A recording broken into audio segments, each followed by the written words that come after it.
সূরা আল ফুরকান। বিসমিল্লাহির রহমানির রহিম।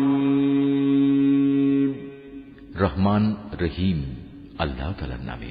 কত মহান তিনি, যিনি তার বান্দার উপর সত্য মিথ্যার মাঝে পার্থক্যকারী এই ফুরকান নাজিল করেছেন, যাতে করে সে ব্যক্তি এর দ্বারা সৃষ্টিকুলের জন্য সতর্ককারী হতে পারে। তিনি এমন সত্তা, তার জন্য রয়েছে আসমান সমূহ ও জমিনের সার্বভৌমত্ব। তিনি কখনো কাউকে নিজের সন্তান বলে গ্রহণ করেননি, না তার এ সার্বভৌমত্বে অন্য কারো কোনো শরিকানা আছে। তিনি প্রতিটি বস্তু পয়দা করেছেন এবং তিনি তার সৃষ্টির জন্য আলাদা আলাদা পরিমাপ নির্ধারণ করেছেন। এ সত্ত্বেও এ মুশরিক লোকেরা তাকে বাদ দিয়ে এমন কিছুকে মাবুদ বানিয়ে নিয়েছে যারা কিছুই সৃষ্টি করতে পারে না, বরং তাদেরই সৃষ্টি করা হয়েছে। সত্য কথা হচ্ছে, তারা যেমন নিজেরা নিজেদের ক্ষতি করতে সক্ষম নয়, তেমনি নিজেরা নিজেদের কোনো উপকারও করতে সক্ষম নয়। তারা কাউকে মৃত্যু দিতে পারে না, কাউকে জীবনও দিতে পারে না। তেমনি পারে না কেউ একবার মরে গেলে তাকে পুনরায় উঠিয়ে আনতে। যারা আল্লাহ তাআলাকে অবিশ্বাস করে, তারা এই কোরআন সম্পর্কে বলে, এ তো মিথ্যা ছাড়া কিছুই নয়, যা এ ব্যক্তি নিজে থেকে বানিয়ে নিয়েছে এবং অন্য জাতির লোকেরা তাকে এ ব্যাপারে সাহায্য করেছে। মূলত এসব কথা বলে এরা এক জঘন্য জুলুম ও নির্জলা মিথ্যা নিয়ে হাজির হয়েছে। তারা বলে, এ কোরআন হচ্ছে সেকালের উপকথা, যা এ ব্যক্তি লিখিয়ে নিয়েছে এবং সকাল সন্ধ্যায় তার সামনে এগুলো পড়া হয়। হে নবী, তুমি এদের বলো, এ কোরআন তিনিই নাজিল করেছেন, যিনি আকাশসমূহ ও জমিনের সমুদয় রহস্য জানেন। তিনি অত্যন্ত ক্ষমাশীল ও পরম দয়ালু। ওরা বলে, এ আবার কেমন ধরনের রাসূল যে আমাদের মতো করে খাবার খায় এবং আমাদের মতোই হাটে বাজারে চলাফেরা করে? কেন তার কাছে কোনো ফেরেশতা নাজিল করা হলো না, যে তার সাথে আযাবের সতর্ককারী হয়ে থাকত? কিংবা গায়েব থেকে তার কাছে কোনো ধনভাণ্ডার এসে পড়ল না কেন? অথবা কমপক্ষে তার কাছে একটি বাগানই না হয় থাকত, যা থেকে সে খাবার সংগ্রহ করে খেত? এ জালেম লোকেরা মুসলমানদের আরো বলে, তোমরা তো আসলে একজন জাদুগ্রস্ত ব্যক্তির অনুসরণ করছো। হে নবী, চেয়ে দেখো ওরা তোমার সম্পর্কে কি ধরনের কথা বানাচ্ছে। এরা আসলে গোমরা হয়ে গেছে, কখনো তারা আর সঠিক পথ পাবে না। হে নবী, তুমি এদের বলো, আল্লাহ তাআলা এমন এক মহান সত্তা, যিনি ইচ্ছে করলে তোমাদের একটি বাগান কেন, এর চাইতে উৎকৃষ্ট বাগান সমূহও দান করতে পারেন, যার নিম্নদেশে অমীয় ঝর্ণাধারা প্রবাহিত হবে। এছাড়াও তিনি তোমাদের দিতে পারেন সুরম্য প্রাসাদ সমূহ। যারা কিয়ামতের দিনকে অস্বীকার করে, আর যারাই কিয়ামত অস্বীকার করে, তাদের জন্য আমি জাহান্নামের জ্বলন্ত আগুন প্রস্তুত করে রেখেছি। তারা যখন দূর থেকে তাদের মতো অন্যান্য জাহান্নামীদের দেখবে, তখন তারা স্পষ্টত তার গর্জন ও চিৎকার শুনতে পাবে। অতঃপর যখন তাদের হস্তপদ শৃঙ্খলিত অবস্থায় জাহান্নামের কোন সংকীর্ণ স্থানে ফেলে দেয়া হবে, তখন সেখানে তারা শুধু মৃত্যুর ধ্বংসকেই ডাকতে থাকবে। তাদের তখন বলা হবে, আজ তোমরা ধ্বংস হওয়াকে একবারই শুধু দেখো না, বরং বহুবার ধ্বংসকে ডাকো। কোনো কিছুই আজ তোমাদের কাজে আসবে না। হে নবী, এদের তুমি বলো, এটা জাহান্নামের কঠোর আযাব শ্রেয়, না সেই স্থায়ী জান্নাত যার ওয়াদা পরহেজগার লোকদের আগেই দিয়ে রাখা হয়েছে? এই জান্নাত হচ্ছে তাদের যথাযথ পুরস্কার ও চূড়ান্ত প্রত্যাবর্তনের স্থান। সেখানে তারা যা কিছু পেতে চাইবে তাই তাদের জন্য মজুদ থাকবে, তাও আবার থাকবে স্থায়ীভাবে। এ প্রতিশ্রুতি পালন তোমার মালিকের দায়িত্ব, যেদিন তিনি এ মুশরিক ব্যক্তিদের এবং তাদের মাবুদদের, যাদের এরা আল্লাহর বদলে ইবাদত করত, সবাইকে একত্রিত করবেন। অতঃপর তিনি সে মাবুদদের জিজ্ঞেস করবেন, তোমরাই কি আমার এ বান্দাদের গোমরা করেছ, না তারা নিজেরাই বিচ্যুত হয়ে গেছে? ওরা জবাবে বলবে, হে আল্লাহ তাআলা, তুমি পবিত্র, তুমি মহান। আমরা তো ছিলাম তোমারই বান্দা, তোমার বদলে অন্যকে অভিভাবক রূপে গ্রহণ করা আমাদের শোভনীয় ছিল না। তুমি তো এদের এবং এদের পিতৃপুরুষদের যথেষ্ট ভোগের সামগ্রী দিয়েছিলে। এগুলো পেয়ে তারা এমনকি তোমার কথাই ভুলে বসেছে এবং এভাবেই তারা একটি ধ্বংসপ্রাপ্ত জাতিতে পরিণত হয়ে গেছে। আল্লাহ তাআলা বলবেন, তোমাদের মাবুদরা তো তোমাদের কথা মিথ্যা প্রতিপন্ন করল, অতএব এখন তোমরা আর আমার আযাব সরাতে পারবে না, না তোমরা আজ কারো সাহায্য পাবে।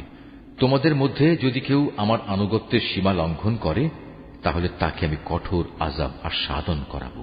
তোমার আগে আমি আরো যত রাসূল পাঠিয়েছি, তারা মানুষের মতোই আহার করত, অন্য মানুষদের মতোই তারা হাটে বাজারে যেত।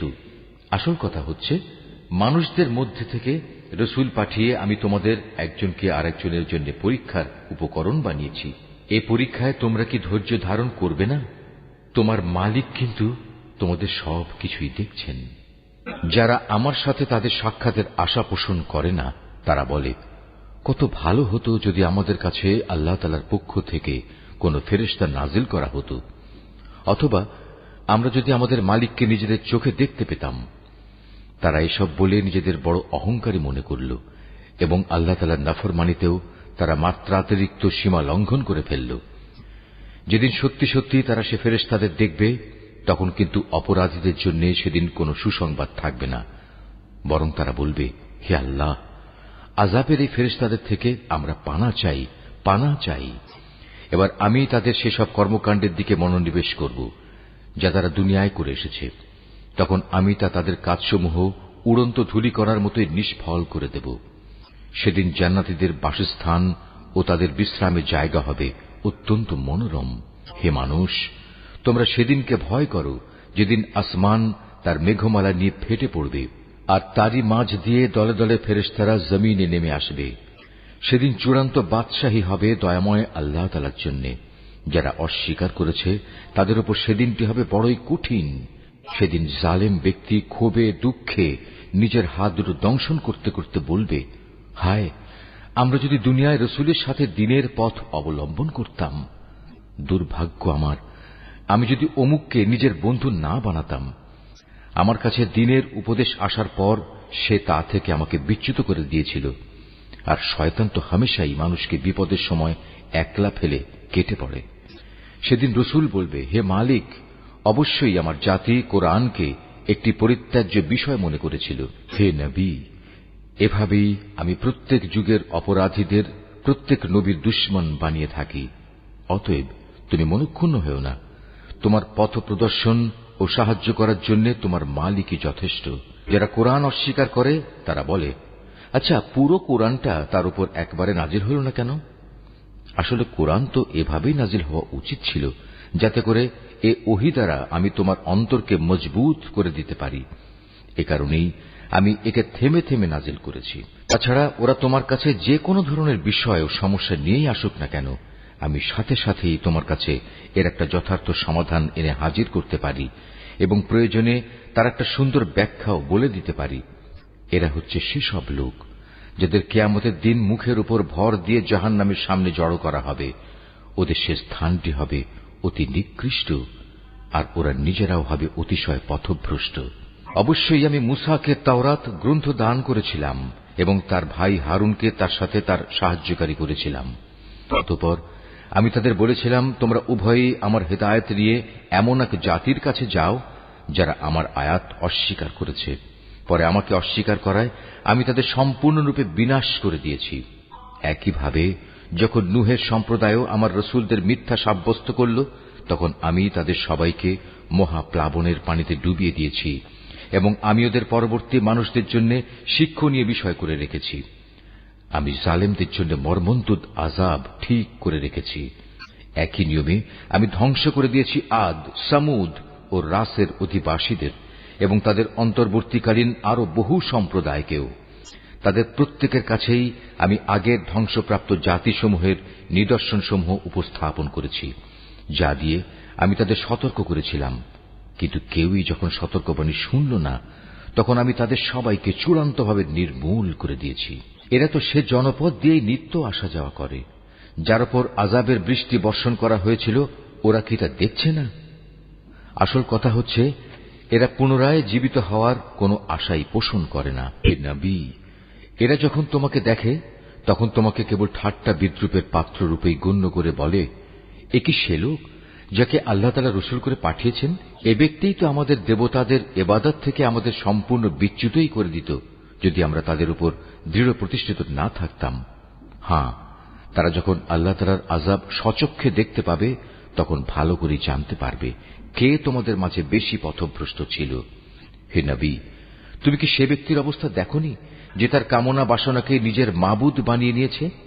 তুমি কি তার মতো ব্যক্তিকে সঠিক পথে আনার কোন দায়িত্ব নিতে পারো? হে নবী, তুমি কি সত্যি মনে করো তাদের অধিকাংশ লোক তোমার কথা শোনে কিংবা এর মর্ম বোঝে?